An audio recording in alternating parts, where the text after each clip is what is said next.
Hola y bienvenidos una vez más a Español sin apuros, el podcast donde hablamos español de manera clara y sin apuros para que todos podamos entender. Yo soy su anfitriona Valeria Cardona y el día de hoy les traigo un tema que se ha vuelto el pan de cada día, diría yo. El pan de cada día es parte de la expresión de un rezo católico que es el Padre Nuestro y significa la comida que comemos todos los días, es decir, lo que pasa todos los días. Entonces, cuando hablamos de el pan de cada día, no nos referimos a un pan real, sino más bien a las cosas que se han vuelto comunes. ¿Y qué se ha vuelto el pan de cada día en esta actualidad? Así es, la inteligencia artificial. Bueno, más que hablar sobre la inteligencia artificial, quiero hablar sobre mi opinión sobre el uso de la inteligencia artificial, sobre lo que yo opino, sobre lo que yo pienso. Si siguen el podcast desde hace algunos meses y escucharon mi travesía sobre Duolingo, habrán notado que cambié de opinión a lo largo de 4 meses, no recuerdo. El punto es que mi decisión para abandonar Duolingo fue la implementación de la medida AI First o la inteligencia artificial primero.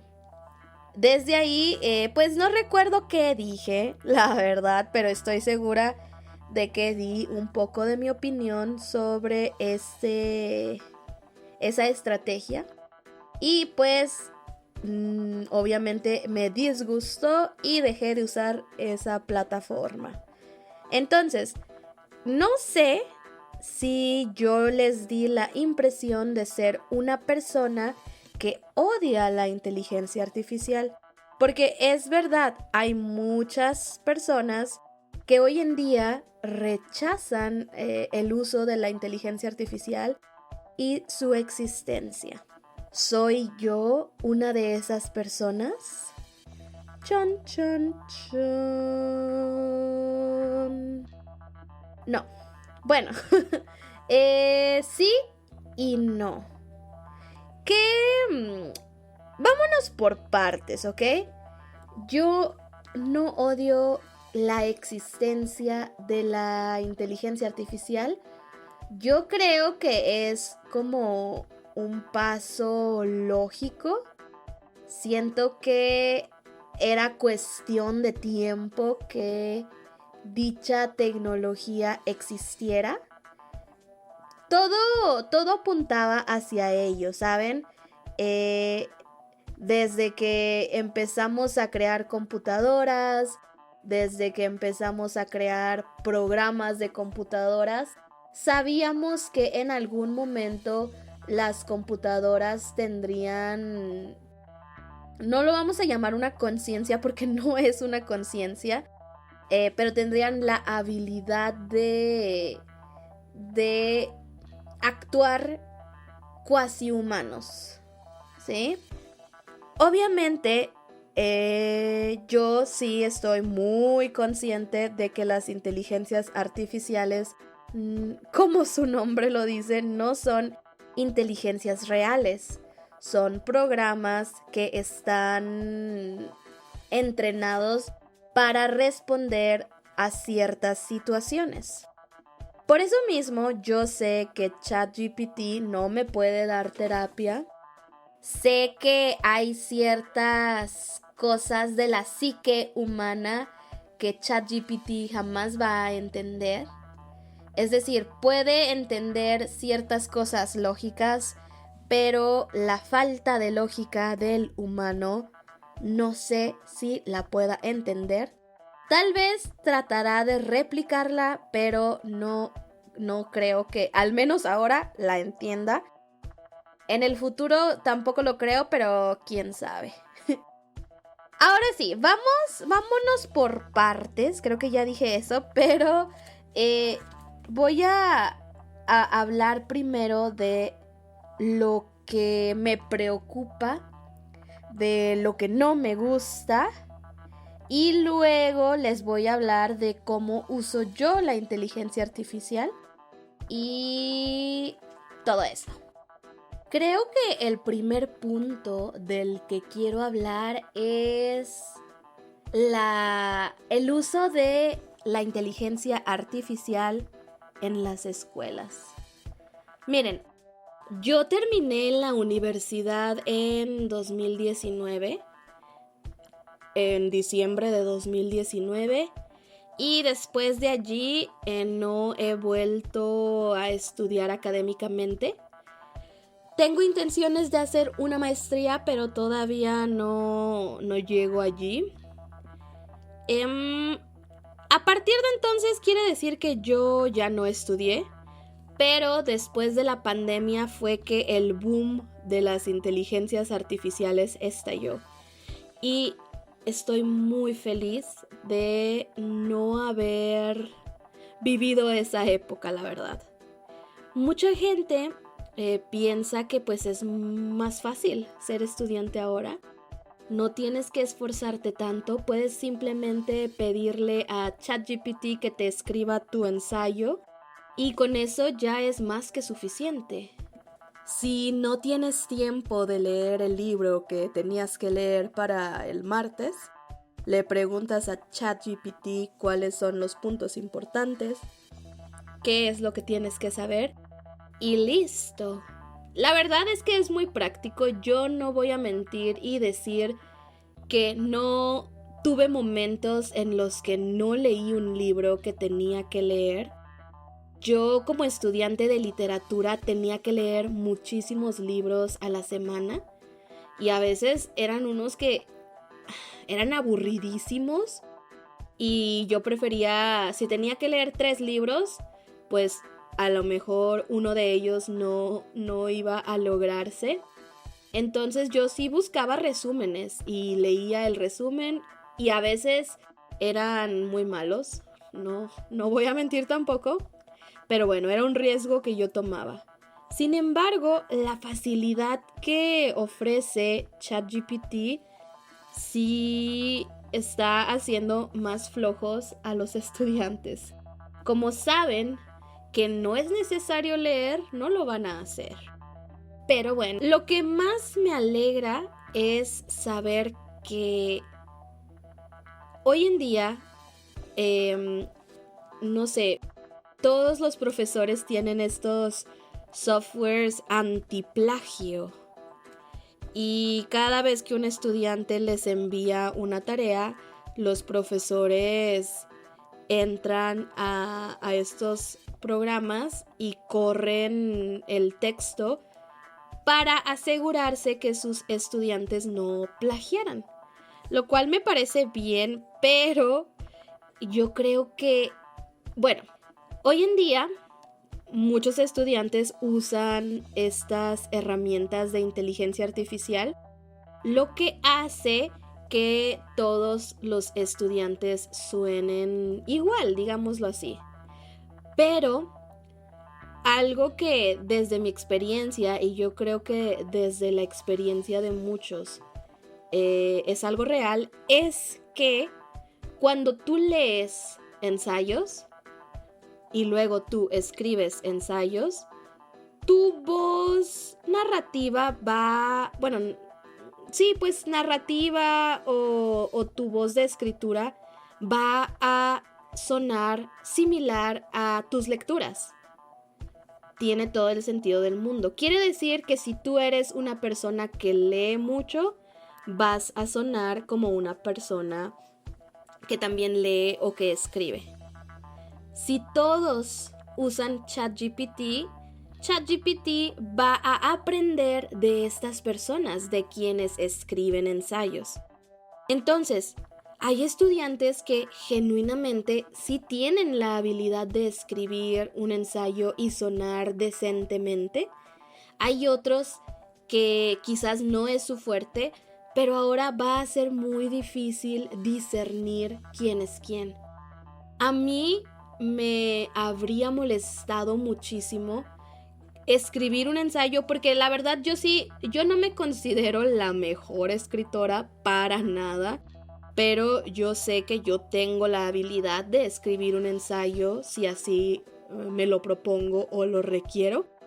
Y si alguien me dijera, tú no escribiste eso suena como ChatGPT, la verdad yo me molestaría muchísimo. Porque ¿quién entrena a ChatGPT? Pues personas que escriben. Entonces es un círculo vicioso porque se desdibuja la línea de quiénes sí tienen estas habilidades y quiénes están plagiando a los primeros. Entonces, me da mucha felicidad saber que no viví esto. Y bueno, yo también otra cosa es que yo sí creo que mi voz narrativa, aunque puede sonar bastante genérica, también creo que tiene mis particularidades. Y espero que cuando atraviese el proceso de maestría no vayan a pensar que yo uso la inteligencia artificial para no hacer mis propios trabajos. Pero bueno, esa es una de mis preocupaciones con la inteligencia artificial. De aquí mismo viene otra preocupación. Por ejemplo, yo estudié letras españolas. Si yo no leí, por ejemplo, el Amadís de Gaula, ese es un libro que yo nunca leí, yo leí la versión manga. No una versión de ChatGPT, pero sí una versión resumida en un manga japonés. Pero bueno, mi omisión de lectura no va a matar a nadie, ¿saben? El hecho de que yo no leyera el Amadís de Gaula no va a afectar a nadie más que ni siquiera a mí, creo. Pero un estudiante de otro tipo de escuela, por ejemplo, un médico, un abogado, un ingeniero, esas personas necesitan diferentes tipos de habilidades y conocimientos, y si utilizan demasiado estas herramientas de inteligencia artificial, quién sabe cómo vayan a estar en el futuro. Por ejemplo, el otro día hablaba con un estudiante de que antes era muy común que los profesores dijeran: tienes que saber hacer matemáticas porque no vas a ir por la vida con una calculadora en el bolsillo. Lo cual hoy en día sí es verdad. Hoy en día sí traemos una calculadora en el bolsillo. Todos. O la mayoría al menos. Pero también es importante tener una habilidad lógica, una habilidad de discernimiento que no podemos simplemente confiar en la calculadora. El hecho de que yo tenga una calculadora en mi bolsillo no significa que yo sepa usar la calculadora. Por ejemplo, yo le puedo decir a ChatGPT: ¿cuánto cuesta una blusa de 300 pesos que tiene el 45% de descuento? ChatGPT me lo va a decir, claro. Pero es más valioso saber hacer la operación matemática. Porque nunca sabemos en qué situaciones vamos a estar donde no va a haber acceso a internet, donde no vamos a saber cómo preguntar, porque esa es otra cosa. Para usar inteligencia artificial no basta dar instrucciones vagas. Tienes que saber exactamente cómo preguntar. Tienes que saber cuáles son las palabras correctas, las palabras claves para que la inteligencia artificial entienda qué es lo que estás tratando de pedirle. Entonces, muchas personas están siendo dependientes de estas tecnologías, pero ni siquiera son capaces de llevar a cabo las mismas tareas sin. Ser dependiente de algo significa que cuando no tengamos esta tecnología, nuestras vidas pues dejarán de ser lo que eran. Y eso puede ser un peligro muy grande. Hoy en día las personas ya no googlean. Yo sé que googlear parecería como algo similar a la inteligencia artificial, pero no es exactamente así, porque cuando una persona googlea, tiene que hacer uso de su razonamiento. Tú encuentras 10,000 páginas, abres la primera y ves si la información te funciona. Si te funciona, pues tal vez ahí termina todo. Si no te funciona, tienes que ir a la segunda página y así sucesivamente.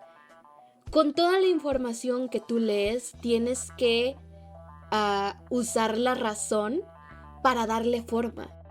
Hoy en día las personas preguntan: hola ChatGPT, necesito una visa para ir a Groenlandia. Y ChatGPT te dice no. Y tú llegas a Groenlandia y no te dejan entrar porque no tienes una visa.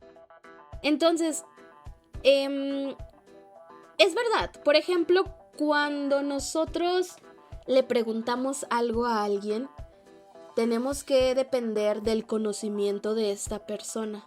Sin embargo, si nosotros le preguntamos a diferentes fuentes, podemos comparar las respuestas, la veracidad de cada fuente, de cada persona, los argumentos, y así podemos nosotros hacernos nuestra propia idea.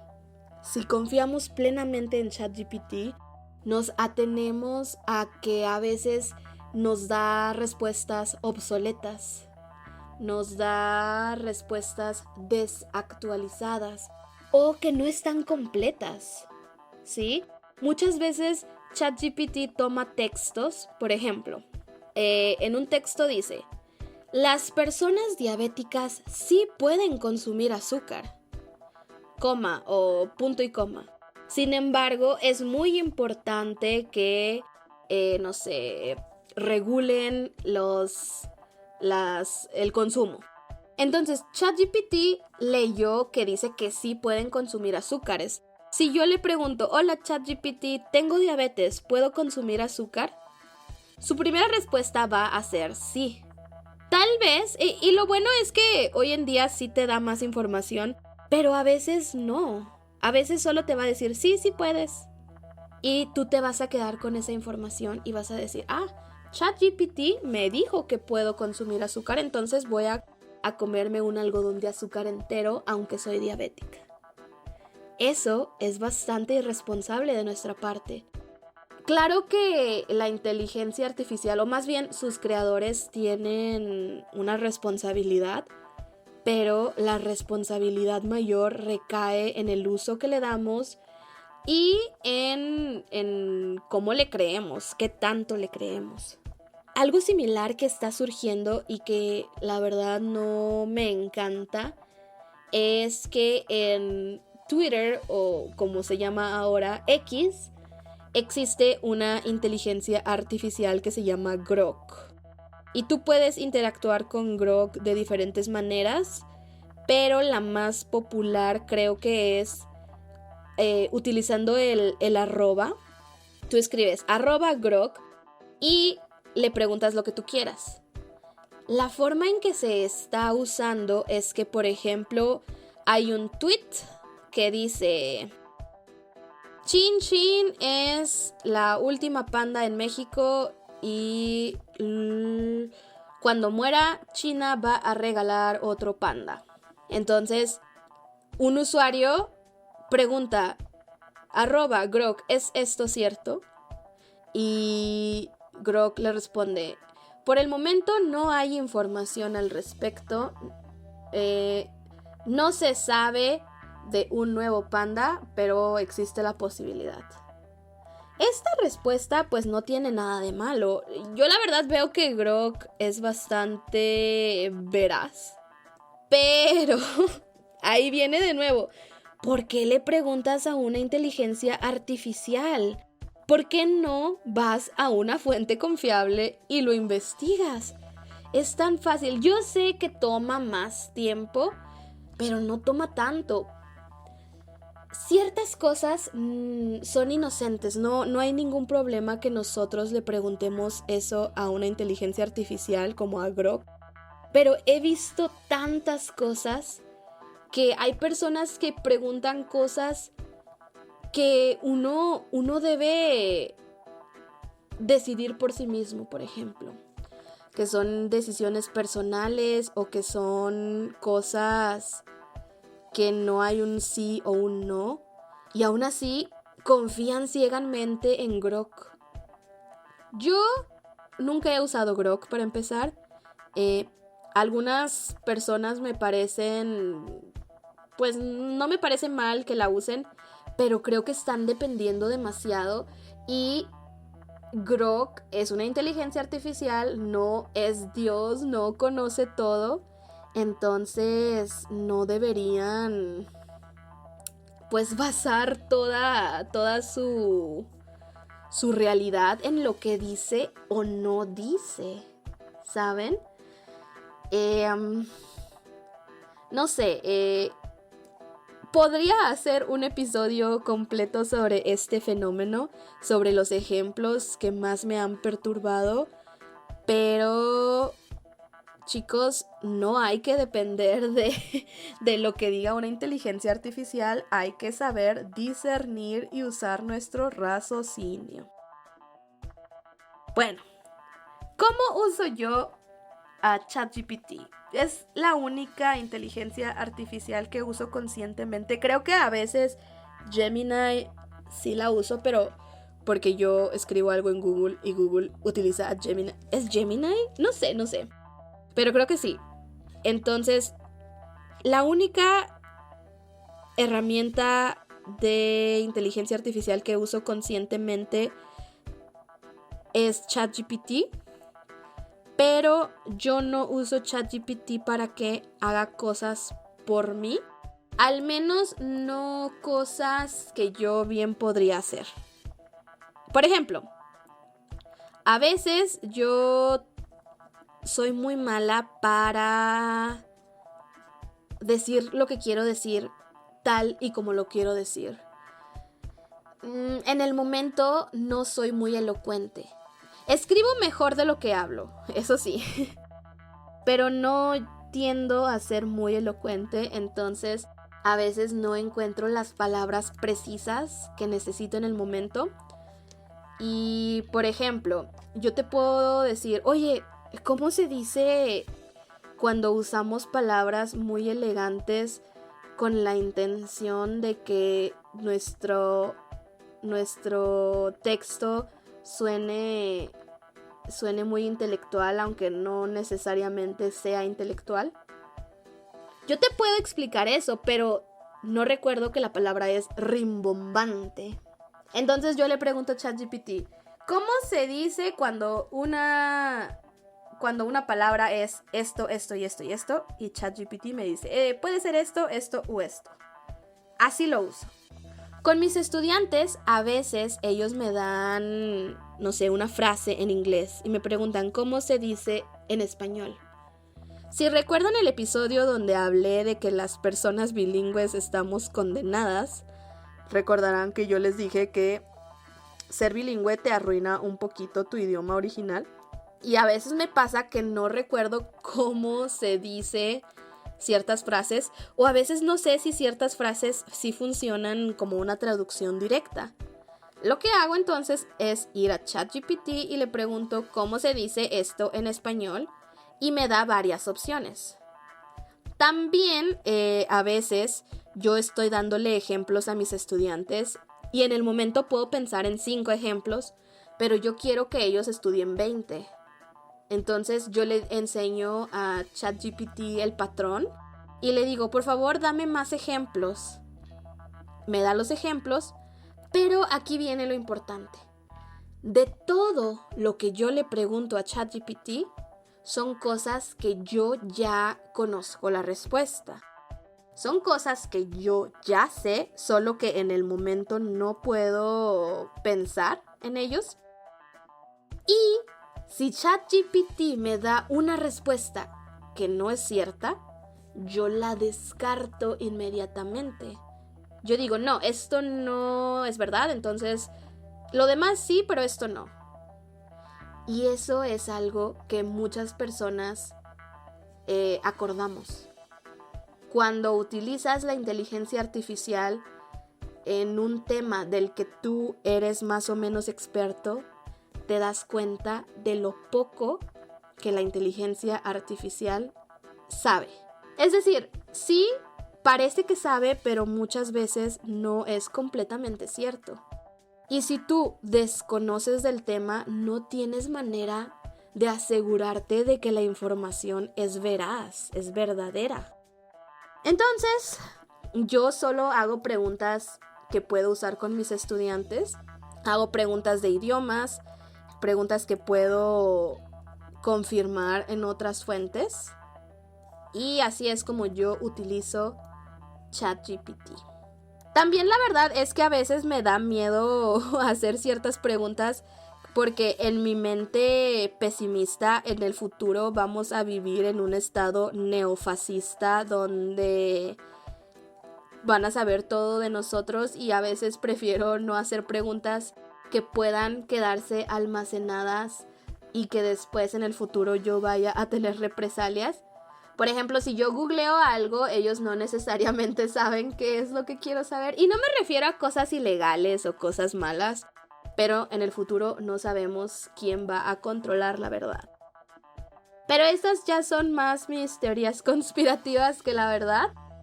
Todo lo que ustedes le digan a ChatGPT puede ser usado en su contra, muchachos.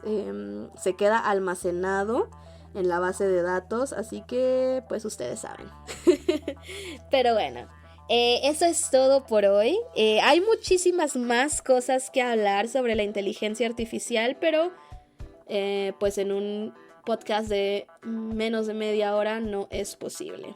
Si ustedes tienen algo que comentarme, pueden hacerlo aquí en cualquiera de mis redes, en los comentarios, en Instagram, donde quieran. Pero por el momento eso es todo. Espero que mi voz haya sido de su agrado y los espero en una siguiente edición el próximo miércoles a partir de las 8 a.m. tiempo de la Ciudad de México. En Spotify, YouTube, Apple Podcasts, Amazon. Yo creo que ya está en todos. Nos vemos. Hasta la próxima.